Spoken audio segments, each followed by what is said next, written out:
True Story Media. Hey, it's Britt.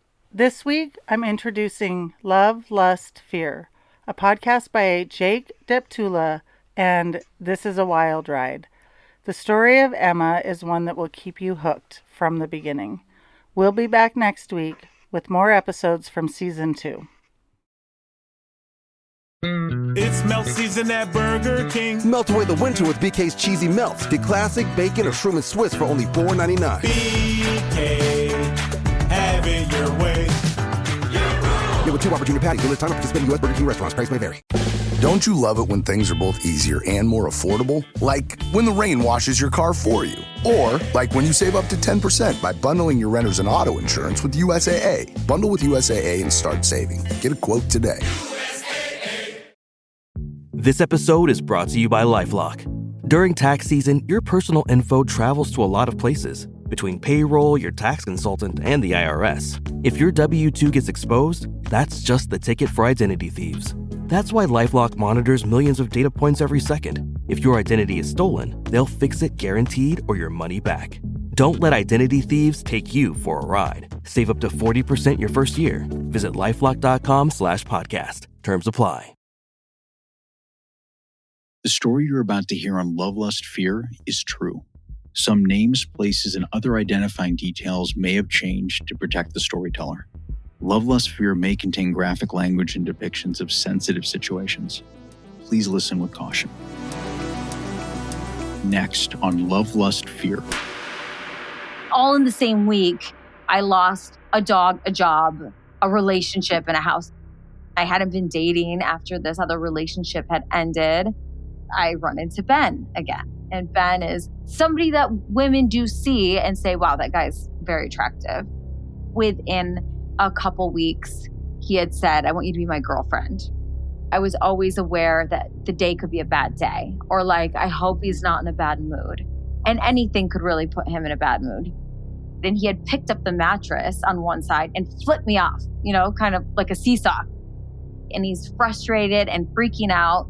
And he's throwing boxes out in the rain, slamming doors. I remember he had slammed a door and it had like cracked all the nails on my finger.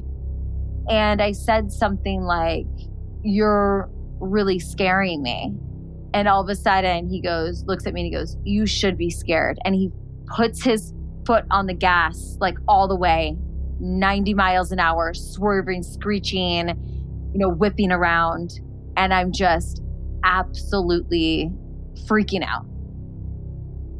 Emma had always intended to stay in the Midwest, but when she got a job opportunity she couldn't resist, she headed to Los Angeles, leaving behind her family, her boyfriend, and a lot of memories. Now single and in her mid-20s, the demands of her high-pressure entertainment career left little time for dating. Instead, she found joy in her close-knit circle of friends and colleagues. Just as she thought she had passed LA's initial test of resilience, in a single tumultuous week, her life took a drastic turn. She lost her job, her home, her dog, and her boyfriend. Amidst the chaos, a long-standing client emerged as a bright spot. Charismatic and familiar, he offered Emma a chance for excitement and new beginnings. But as Emma delved deeper into his world, she discovered a darker side, a journey fraught with emotional turmoil, bouts of rage, and abuse. When I first moved to LA, I was living in a house in the hills with a bunch of people who were also in my industry. I didn't really head out on the dating scene, like hardcore or anything, when I first got here. It was always friends of friends and things like that. And I was working in publicity and marketing with A-listers. They had a client, so he owned a beverage company, and his name was Ben. And they would tell me, oh, Ben thinks you're cute and whatever. I never really paid attention to it. I was in another relationship. Maybe 5 years after that, I crossed paths with Ben again, very professionally, nothing crazy. And then probably like another few years passed. I was coming out of like a diabolical relationship. All in the same week, I lost a dog, a job, a relationship, and a house. It was just like one of those things where your world is completely turned upside down and you're very vulnerable, right? I hadn't been dating after this other relationship had ended. I run into Ben again. And Ben is somebody that women do see and say, wow, that guy's very attractive. And we exchanged numbers and decided to go out for drinks one night. We met one day and it was fun. We had a blast. It turned into drinks and then hanging out at a mutual friend's house that we didn't know we had. And so it just kind of like was a really nice night that went better than expected. We kept hanging out. We kept going on dates, things like that. And it just kind of happened very quickly. And it felt like being with an old friend, especially because this is someone I'm familiar with. I don't know them well, but I've known of them for a very long time. And it feels natural. He was the type of guy that anywhere you went together, if you were with colleagues and stuff, it was like, oh, you guys look so great together. He's so charming. He's so nice. You're just like the best looking couple, things like that. And that also kind of feeds the sense of affirmation, I guess, from other people. This is right. This looks great. This feels great. This looks nice on the outside. Within a couple weeks, he had said, I want you to be my girlfriend. I thought that was great. It's like, I want to be in a monogamous relationship. Like, that makes me feel secure. We're spending a lot of time together. Like, great. That's a noble thing to ask and to want. But it was very soon, very soon. We were in my room talking about something. He wanted me to do something. I can't remember what. And I didn't want to do it or whatever. But it was something where I just sat back down on the bed after like a very minor disagreement about something. And all of a sudden I go flying off the bed and I look over and he's standing on the other side and he had picked up the mattress on one side and flipped me off, kind of like a seesaw. And, he's just laughing like this, like it's a joke, like I'm being funny, but everything in my being like flared up, like pay attention to this. There was just that vibe that this wasn't a friendly joke.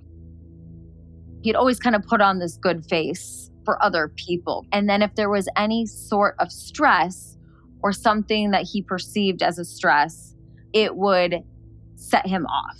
I once had a girlfriend that was coming to meet me and she was coming into the train station and he knew like at 6:00, we've got to pick up this friend from the train station. He had been procrastinating with some things around the house. And here I am saying, hey, it's 6, we got to go. And now all of a sudden he's triggered. He's upset. He's ramping up. I remember that day it was raining and he said, there's no room for her in the back seat. And he's frustrated and freaking out. And he's throwing boxes out in the rain, slamming doors. I remember he had slammed a door and it had like cracked all the nails on my finger. He had a sister and the sister was always a little scared of him, always a little on edge with him. But it's an odd thing to have a family member that's scared of you, doesn't want to make you mad. As I started to see these behaviors, I'm clocking them too, like psychologically, this isn't right. There's something going on with this person. This is a behavior pattern. There was a night, I think, where we were exchanging stories of things that had happened to us. I kind of had told my whole story about how my life had just been turned upside down. I'm kind of putting together the pieces. I'm rebuilding, and he had said, yeah, my life was once turned upside down too. I was married prior for a very short amount of time. And he had said that his ex-wife had called the police on him and he was arrested for domestic abuse. And in his version of events, she was setting him up because she was angry and she had made up the whole thing. And she had friends that were in on it who were videotaping this incident and all of these things, right? He told that story to me in a way that was meant to paint this picture of, yes, I've been through all these awful things as well. But in my mind, seeing the behaviors that I had seen, I thought someone has already called into the authorities about instances of domestic abuse with this guy. My sense of safety around him, I think I was always aware that the day could be a bad day, or like, I hope he's not in a bad mood. And anything could really put him in a bad mood. So suddenly, I'm seeing little red flags everywhere, like this person came across as having it all together. They had a couple businesses. They had a home. He worked in the film industry. He had ways of making money. But then I would notice little things like his life is a mess. I found out later that he had been fired for going nuts on producers on other films. There was one point where he had to go to a film shoot and I come over and his house is a mess. And I like watching him not be able to complete basic tasks like packing a bag, sending out mail before he leaves, like physically crumbling into a corner in a fetal position and crying. And I'm like, this is like an unraveled person. Like, these things aren't normal. This is either like a strange hyperfocus or a neuroses. Like, I'm not sure what this is, but none of it's normal.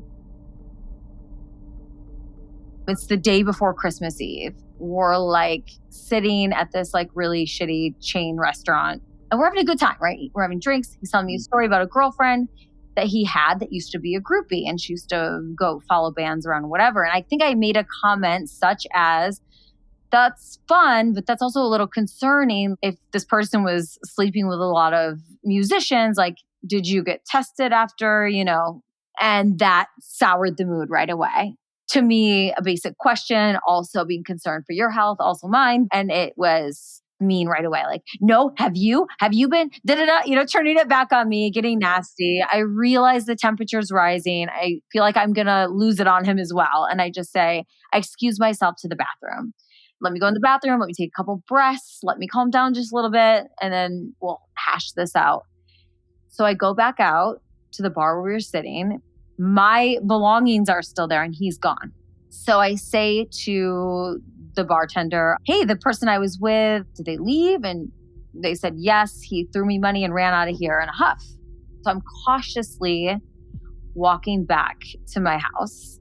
And, it's a busy street. And I see him just tossing my Christmas presents from his car onto the street. Boom, boom. One of them was like a stack of like vinyl albums. And as he's doing this, I'm like, how do I get around him so he doesn't see me? I'm trying to figure out the best route to get back into the house. As I'm trying to figure that out, this homeless woman walks up to the vinyl on the ground and she's all like, oh, Crosby, Stills and Nash, or like whatever album. He sees her looking at them and he just is like, don't touch him! Ah! And he's screaming at her. So I'm like, all right, diversion. I head up to my apartment. I'm like I'm on a second floor. I'm safe. It's a massive building. It's secured. So I think that I'm safe. He's calling and calling. I'm not picking up calls. I'm in a 2-story building. There is no balcony by this window. There's also nothing to hold on to. But he had scaled the wall, like Spider-Man style, up to the second floor. And he's ripped out the screen. And I hear the window being like finagled and pushed and moved back and forth so that he can get inside. I am so in shock. I hear this commotion at the window and I look and I'm just in absolute shock because beyond having an ultra tall ladder, there's no way. I have no idea how he scaled that wall. None. My instinct, of course, is to push this person back, like, get out of here. You're breaking and entering. But then also if he falls and gets killed or something, I'm now going to be in trouble, right? He busts into the apartment, screaming, hollering. I think at one point he fell back on the couch and I just wailed. He took my phone. I had a sliding glass door that was a mirror and he took the phone and chucked it directly into it, his hope was to shatter the mirror, right? It didn't happen. I think he also threw it at the wall. It took a chunk out of the wall. I mean, this person was just livid. I run out of the apartment, I'm just looking for safety. But then I realized I don't have a phone. I don't have keys. So eventually I'm going to need to get these things. The freaky thing was I was texting a girlfriend prior to him breaking in the window. I'm really scared. I know it may sound silly, but I'm kind of scared for my life. I feel like this person's going to hurt me, all these things. Well, now since he has my phone, he texts her. He sees what I've written and he texts her back, you know what? Disregard everything I just said. I'm being really crazy. I've said a lot of things to him I shouldn't, and I'm being very unfair to him. So just disregard everything I've said. He's texting her back as if he's me, trying to cover. Suddenly he's outside. I'm walking, trying to figure out what to do. He's got my keys and my phone. So just get in the car. It's okay. Come get your phone, get your keys. Let's just talk about this. And dumbly, I get into the car and I said something like, you're really scaring me.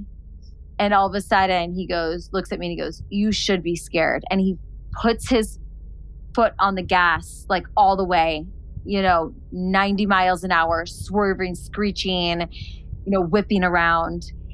And I'm just absolutely freaking out. My brain is going 1,000 miles a minute. I'm going to die in this car or we're going to be in a really bad car accident. I'm screaming, he's crossing lanes. I don't know if it was like my screaming or his desire not to like have to post bail for himself that night, but eventually he stopped the car. At this point, and even leading up to it, like I said, I knew there was a expiration date on this. And I knew it was going to be difficult to get out of based on what I had seen. And it was just, I just wasn't in the headspace to go through it. I can't go through the hell that's going to come when I actually leave this relationship because I'm already going through hell. I'm prolonging this hurt. It was the day before Christmas. So now the next day is Christmas Eve. We had plans to spend Christmas together. I had acquiesced to yes, let's just spend Christmas as we have planned. I don't want to be alone, even though we've gone through this horrific thing. And you're really kind of deep in these trenches of abuse at this time. So you do just give in a lot. So we end up spending Christmas together. And I think too, a lot of abusers, once the shit hits the fan, then they're really kind afterwards. It didn't have any sway on the future, but it gave me a cue of I'm safe for the time being. Who doesn't love the finer things in life? I'm all about a little luxury, but let's be real. It's not always in the budget. That's until I found Quince. I've been living in my new silk skirt. Best part, it's washable, so no more expensive trips to the dry cleaners. Quince has become my go-to for luxury essentials that are actually affordable. From 100% Mongolian cashmere sweaters starting at just $50 to washable silk tops and dresses. And I'm not a big jewelry person, but my daughter Bree is, and she is a big fan of their selection and prices. Quince offers all these premium pieces at 50 to 80% less than similar brands. It's luxury I can feel good about, affordable, beautiful, and guilt-free. Give yourself the luxury you deserve with Quince. Go to quince.com/Brit for free shipping on your order and 365-day returns. That's Quince, QUINCE.com/Brit. Quince.com/Brit. I want to take a minute and talk about hormone harmony. It isn't just for menopause, even though I was thrown into that last year. Finding a product that helps regulate my symptoms has been so crucial. Whether it's hot flashes, night sweats, or those racing thoughts and low moods, I've been able to use Hormone Harmony to help me feel like myself again. This isn't just a product for somebody that's going through menopause. It can help you at any stage in your life to help maintain optimal hormone levels. I also love Happy Mammoth's Complete Gut Repair. With the Complete Gut Repair, when I'm traveling, I can make sure that I continue to feel like myself, even with the time zone changes and dysregulation to my sleep. For a limited time, you can get 15% off your entire first order at happymammoth.com using the code YouProbably at checkout. That's happymammoth.com with the code YouProbably. This episode is brought to you by Abercrombie. Build your fits of the day with Abercrombie's newest denim drop. Here's where to start. Abercrombie's 90s straight jean goes with any shirt from tees to sweater polos. Super versatile. Their loose and baggy jeans are more trend forward, so you can grab those and go out with your friends. Abercrombie's denim fits come in a range of washes. Build your looks around Abercrombie denim. Shop online or in-store. After Christmas, I go back to work and I'm noticing I eat the same thing every morning, right? I eat an avocado with chia seeds and something else. And all of a sudden, I have this sudden aversion to avocados. The sight, the taste, the smell, any thought of an avocado makes me want to throw up. Running to the bathroom, I may throw up, right? This goes on for 2 days. And I realize something's not right. And so I go home and take a pregnancy test and boom, I'm pregnant. And I'm so shocked. I remember I told him, I said, hey, I just took a test. It's positive. I'm pregnant. I said, but I don't believe it. So we went to the emergency room to confirm. So I go to the emergency room. I just cannot believe that it's happening. They also confirm that, yes, it's positive. And he seems nonchalant about it, right? I'll support you, whatever you want to do. This is your decision to make. He doesn't seem rattled at all. He doesn't really seem concerned either way. And so I think for a couple weeks, what am I going to do? And ultimately, I just knew I had to terminate the pregnancy. I knew what kind of a person he was. I couldn't imagine subjecting a child to this person. I couldn't imagine. I could just picture him terrorizing us for 18 years. And I wasn't going to have a prolonged relationship with this person. It was going to be a co-parenting relationship. And the idea of that scared me so much. It just felt like something that I had to do. There was no way. So, I tell him I've made my decision. I'm going to do a chemical abortion. And, he's okay with that. He's totally fine. Sure. Whatever. So the morning of the doctor's appointment, he's going to go with me for support or whatever. But that morning, he absolutely freaks out. He had thrown something away and didn't put the trash can all the way back in right. And so I fixed it. I didn't make a stink about it. I just fixed it. And he just blew up. Oh, that's passive aggressive, fixing the trash can, dumb things that people like this get triggered by. So he's absolutely freaking out. I'm trying to calm him down. And he just starts screaming at me. And suddenly now that he's mad, he's decided that he wants to keep this baby. So he just starts screaming at the top of his lungs, murderer, murderer. I'm going to tell everyone that you're a baby murderer. I'm going to tell everyone that we know you'll never be able to work again because you're a murderer. You murdered children. He's screaming this at the top of his lungs. My neighbors can hear. And it's I'm already doing something that's extremely difficult to do. I'm already facing a day that I'm not looking forward to. And somehow I get past him. I get into my car and I'm bawling. And again, it's pouring rain outside. I am on the freeway. I'm just I'm overcome with all the emotions that come with what I'm about to do medically. And that obviously has huge emotional ramifications as well. And then I have this person who's going crazy at me that I'm scared of. So I'm on the freeway. I'm just going to my appointment. I'm just you need to be strong and you need to do what you were set out to do. And that's it, right? Don't let this derail you. And I see him in the pouring rain swerving behind me, trying to catch up to me. He's chasing me now.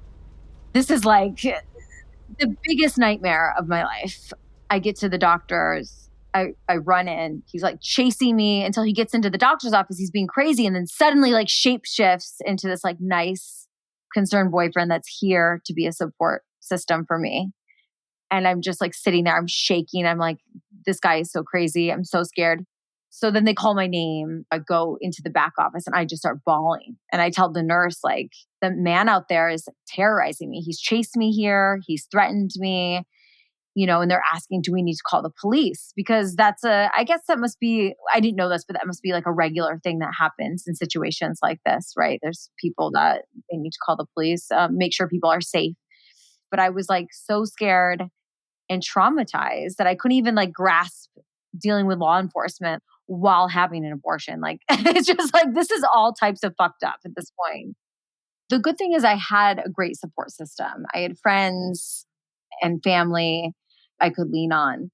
In terms of emotions, immediately after an abortion, there's a lot of hormonal and chemical things flooding. You're flooded, your body's flooded. So you're really upset, whether you're making the right decision or not. Your body is bonded to keep this child safe, to bring it to term. So it feels like a huge loss.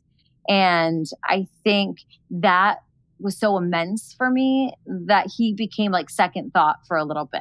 But I had a hatred for him and being screamed murderer on top of screaming that I'm a murderer so that all my neighbors can hear. You've also threatened to take away my livelihood because you said I'm going to tell everyone that you kill children. This is just a horrible, manipulative person. Very, very, very manipulative, a child. One night, he was in that weird, neurotic headspace of doing a lot of things and not being able to handle them. And he had been in this wound up headspace. And we were going to bed and I hear him get up and I hear him unlocking something. And I'm like, what are you doing? He said, I'm getting the gun out of the safe. And I said, why? And he said, just in case someone breaks in. And I was hell fucking no. Am I going to sleep next to this guy with a gun out? And I was able to talk him into locking it back up. I said, absolutely not. You need to lock that up. And he did. The next night, I went out for a friend's birthday. Just on the street, I leave my work stuff at his house. My laptop and phone are connected. So if someone's texting on my computer, I can see it on my phone. I am at the dinner and I see like texts going through again to that friend. I would kind of alert her when things were going awry. I think I had said something about the gun. He's creeping me out again, things like that. Again, I see text messages, not from me, but coming from my laptop going through to her, like, everything's better. I don't know why I said that to you, things like that. And then I can see text messages are being read. So this guy's snooping through my phone. And I know he's going to be pissed because he saw the message to my friend about how he had the gun out. So I'm at the dinner and I'm flooded with anxiety. Like, I don't know what to do because I have a key to his house. I have to get my laptop. I've got to go back there and face him. And I know this is going to be disaster. I don't know what I'm in store for, but I'm terrified to go back there. I leave the birthday dinner and by some sheer miracle, I don't know how I got so lucky. I get there and he's asleep and he's passed out. And I quickly take the key off the ring, put it back down. I don't want to be accused of taking a key or something, right? Get the key. I get my stuff. I get in my car. I run out of there. I'm like, I made it safe. I can't believe it. I cannot believe it. An hour and a half, 2 hours later, I hear someone screaming from the sidewalk below up to the apartment. Screaming, screaming, screaming. He's woken up. He's made his way to my house. He's calling, texting, calling. And then we lived in a secure building, but you know how it is. If anyone walks in and they let the person behind them in, they can easily gain access to the building. So suddenly there's knocks on the door and the phone's ringing while he's knocking, ringing, knock, ring, knock. And I had a roommate and he and I are both huddled in a separate room. We've turned all the lights off. I pressed record so I can record the incident. Eventually he left, but that was the last straw for me. I couldn't do anymore. There was too much that had gone on. The next day, I'm not answering any calls, messages. He starts texting one of my coworkers, trying to find out where I'm at. I have to go into my boss's office. I'm bawling. I just said, hey, I'm terrified that he's going to show up here. I kept looking in the parking lot, looking for his car. And every time I would see like a notification on my phone, I would panic, like, what is it now? And if it was his name, it was just like this burning pit. I mean, you're completely frozen, terrified. Then I had a friend who said, listen, I know you're going through a lot. Why don't you come to church with me? Like, I don't normally go to church, but she said, just come with me. You know, it's going to be good for you. It's a good place for peace and solace. If anything else, just come. So that next day, that weekend or whenever it was, I go to church service with her. And as we come out, I have all these notifications on Instagram. I'm tagged in at least like 25 posts. And I look and he has deleted his entire Instagram. And he has put in his bio line 2, I'm a victim of narcissistic abuse at the hands of this person at my handle.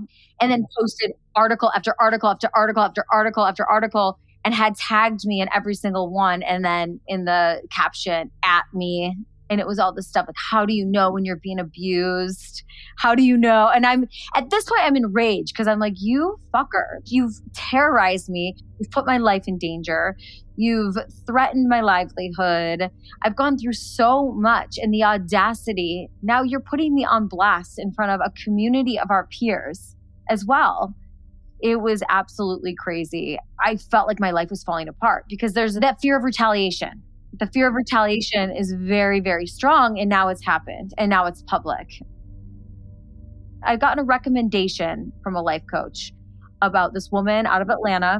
Her name is Kimberly Weeks. I would highly recommend if anyone is going through any type of abuse, this woman is a lifesaver. She specializes in narcissistic abuse. I call her. She doesn't know me. She makes time for me right away. And I said, this is what's going on. And she said, she could predict his movements like clockwork. This is what he's going to do next.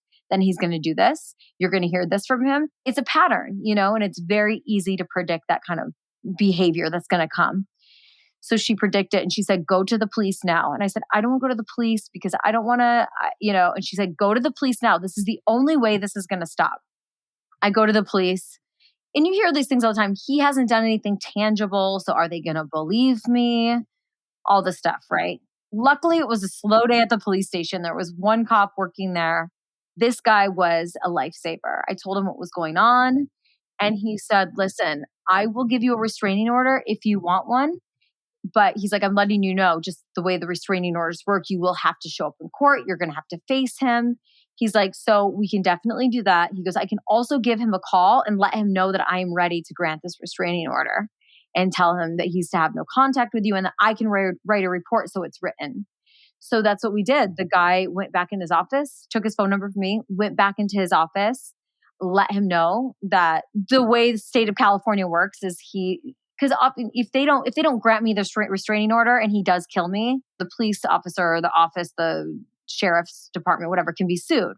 Because I went to seek help. I said, I felt like I was in danger. You did nothing. Now my family can come back and sue you because he's now taken my life. And he said, we don't deny restraining orders anymore. They used to be hard to get. Went back into his office, explained all this to him. You are not to have any contact with her. And I would say that was it. That wasn't it. He, instead of texting me, he was texting a friend of mine, things like that. But for the most part, that was the day that it ended. I forever will be grateful to a lot of people have really bad experiences with stalking cases or abuse cases with police. I had a really great one, thank God. And then this was like the kicker. I would say about 8 days after that, a friend calls me and said, you'll never guess who I just saw on Bumble. And they said, here's Ben's profile on Bumble. So he's already up and running. And while I'm relieved by this, I'm thinking like, he's like looking for his next victim. This is over. Like, I mean, obviously for someone else's sake, I don't want him to have another victim, but he's on the prowl for someone else. But also this anger sets in, like the nerve, right? You were terrorizing me for what? For what purpose? It wasn't for love. It was once you weren't allowed to send threatening messages or stalk me or vandalize my property or physically confront me anymore. Once you couldn't instill the fear and intimidate, the fun is gone, right? So it's on to the next, which feels like so sick to me. The last time I got a text was my birthday, and I got some stupid text. It was like, happy birthday, pretty lady. Something easy to ignore. It's been a long time. I'm married now. I have stepkids. There was never going to be a time when I let this guy, who I just thought was an idiot and a maniac, take what I have now away from me. When I spoke with Emma, I asked her how she knew it was the right time for her to leave. Listening to someone's story, you say, why didn't you get out sooner? And I've probably thought that when I've heard people's stories or red flags, and certainly I haven't made the same mistake. But again, like I had said, I was in a vulnerable situation. And then I felt kind of trapped where I was like, I'm not ready to rock the boat yet. Because I know when I do take the step to part ways with this person, it's going to be a rocky road. And I'm not sure that I can go through another rocky road. I just got off the rocky road. Like, I don't want to go back on it. Deep down, I knew there's no way. There's a point when I got to find my exit. And I'm kind of looking for the point. I asked her if she's ever experienced any toxic relationships in the past. I had not been through any other relationships that were volatile in this way. I've never been in an abusive situation. My dad wasn't abusive or loud or someone who screamed. Neither were my brothers. I never had a boyfriend like that. So I just didn't understand what was going on. My mind is blank. Like, how am I here? I had grown up in a household with what I would say is like a histrionic family member where reactions were always exaggerated. If the washing machine broke, it was like the end of the world versus we need to get a new one. So I think there was a little part of my nervous system that was used to reactions that were bigger than they needed to be. I also wanted to know how this relationship impacted her perspective and behavior regarding future romantic relationships. I didn't want to give him the power to ruin romantic love for me or the idea of a relationship for me. Like, I wasn't going to do that. I was able to compartmentalize that this was someone with a lot of problems who unfortunately I allowed into my life. Damage was done, but there was no way in hell I was going to let this idiot ruin the sense of having a relationship. And I hadn't had the experience before, so it was very easy for me to isolate him as not everyone's like this. I'm not going to be in this situation again. I'm just better armed now to see red flags and not be like, well, I'm just dating for funsies, like, let's see where this goes. And I worked with Kim Weeks. Like I said, she's an amazing life coach. just because she was so educated on how these people work and how they move and what it takes to shift out of the abuse. She made it so easy for me and enlightening and positive, and I felt really good about it. I felt extremely alert after this relationship. And also, like, I felt very prepared. And also, I had someone to bounce things off of now. So if I was to get in another relationship and something didn't feel right, we could talk about that. And finally, is there anything she would have done differently in this situation? And has anyone sought out her guidance on escaping abusive relationships? It's funny that you asked, though, because a friend of mine just yesterday, she had ran into some guy that they used to flirt. They never really dated, but he had her number. She had run into him. Hello, hi, how are you? Whatever. They had met years ago. And yesterday, he started blowing up her phone, calling, texting. And then she blocked his number. She sends me a screenshot of at least 13 no caller ID missed calls. Should this escalate, I would have some advice for her. But I would say if I was to do it over again, I would have blocked early. I would have talked to law enforcement earlier. I would have put safeguards in place to make sure that there was no communication. Because once, like I said, I was out of his field of vision, I was safe. I would have put up blocks to make sure that he could not get to me. Deleting off social media, delete, block, whatever you got to do, having your friends and family block this person. I would have done that a lot sooner. I just hope if someone is listening to this that's maybe going through something similar, there is light at the end of the tunnel, and it's so hard to see when you're scared, when someone's making you scared of them. Over just 4 to 5 months, Emma experienced a transformative journey in a relationship that initially felt comforting and right. Her emotions evolved from attraction to concern and eventually fear. Despite knowing him for a while, Emma didn't truly understand who he was until they were in a relationship and faced some very harsh tests. As time passed, she faced challenges that tested her strength and led her to question when it was the appropriate time to leave. Fortunately, she found the right time to go and sought support from a life coach and her inner circle of friends, who eventually led her to seek protection from the police, which prevented her from his further abuse. After gaining clarity on her situation, she refused to let this man take away her desire to enter a healthy, happy, and secure romantic relationship, which she's in today. Until next time, I'm Jake Deptula, and this is Love, Lust, Fear. Every guest featured on Love, Lust, Fear selects a charity or organization to share. Please check the show notes on this episode for more details. If you or someone you know is being abused by a partner, there is help available. The National Domestic Violence Hotline provides essential tools and support to help survivors of domestic violence. Just call 1-800-799-SAFE. That's 1-800-799-7233. Or you can text START to 88788. If you'd like to be a guest on Love, Lust, Fear and share your personal dating or relationship story, you can email us at lovelustfearpod@gmail.com or DM us on Instagram at lovelustfearpod. Disclaimer: the information shared on this podcast should not be considered as professional advice or a substitute for seeking professional advice.